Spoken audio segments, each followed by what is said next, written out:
Carving your own stamps is an easy project that doesn't take a lot of time or a lot of tools. I'm using a special carving block to make my stamps, but there are several other materials that you can use, which may actually be cheaper or more easily available to you. So I'll go over some options later in the video. To carve my stamps, I'm using a Lino cutter with two different blades, a U-shaped one and a V-shaped one. I'm also using an X-acto knife and a cutting mat. I'm starting off with a simple design to practice my carving, which I can simply draw onto the carving block by hand. I started my carving by cutting out the eyes, and I tried out the different tools here. They all worked pretty well, and it seems to be mostly a personal preference which one you use. Once the eyes were done, I cut out the outside shape at a bit of an angle using the X-acto blade, and then I made tiny little notches with the V blade all the way around the edge. And that already finishes up my first stamp. Now I intentionally left out the pupils so that I can draw them in later after I've done the printing. That way I can give my soot sprites a bit more personality.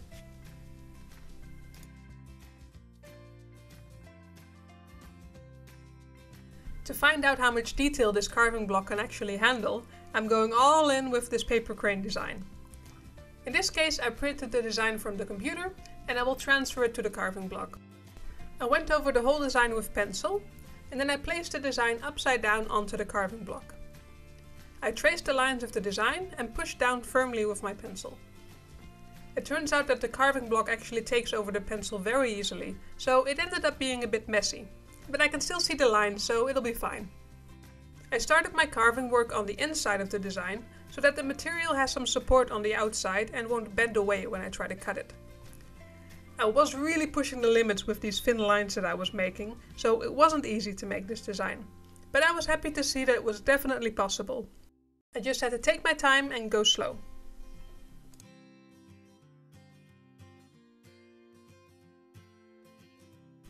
Once I was mostly done with the carving, I made a few test prints with the stamp. This shows me any wonky lines that I need to fix and the areas where I didn't cut deep enough. It also becomes much easier to see what still needs to be carved away when there's been ink on the stamp. It does get a bit messy though, so I hope you don't mind getting your hands dirty. Finally, I made a third stamp with my new logo on it. This time I only traced the design itself with pencil, and I simply rubbed it onto the stamp with my nail. This worked great and it will be my go-to technique from now on. This design is just as detailed as the paper crane, so I took my time. Of course I promptly made a mistake and I had to start over, but at least it was early on and I hadn't put a lot of work into it yet. I mostly used the X-acto knife for this one, because the design has so many tight corners. I finished up by cutting the stamp out of the block along the outer edge at a slight angle.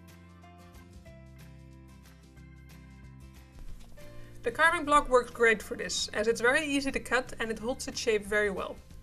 It was a bit difficult to find though, and there are definitely cheaper options available. I heard a lot about eraser stamps, so I decided to give that a try. The erasers are a bit harder to cut than the carving block, so you have to use a bit more force. But it isn't too bad actually. I'm quite surprised how well this works. The only downside I see is that you're limited to the size of the erasers that you have. So if you want a bigger stamp, you're going to have to find a bigger eraser. I still prefer the carving block, but erasers are definitely a good alternative. Another option is to use wine corks. They're free, so that's good, but you're very limited in terms of size and they're not very easy to cut. They tend to crumble a bit and the material comes off in chunks instead of slices. It works for simple shapes, but you're very limited in the amount of detail you can get. The actual stamping works well though. To make the stamps easier to handle and to print with, I made handles for them. You can buy pre-made handles or use small blocks of wood if you have them, but I went into the forest and found a big stick. I removed the bark and then cut it into smaller pieces.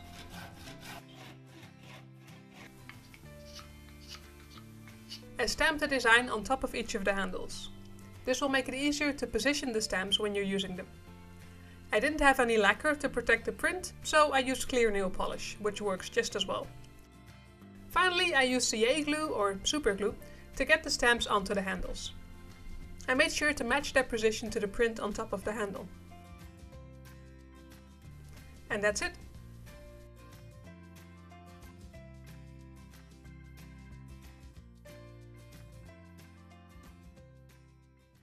If you're thinking about making stamps, then I definitely recommend it. All you really need to get started is an eraser and an X-acto knife and you're good to go. If you enjoyed this video, then please let me know by leaving me a like or a comment down below and subscribe if you want to see my future videos. I don't just make stamps, I make all sorts of stuff, so I hope you have a look around and that you stick around.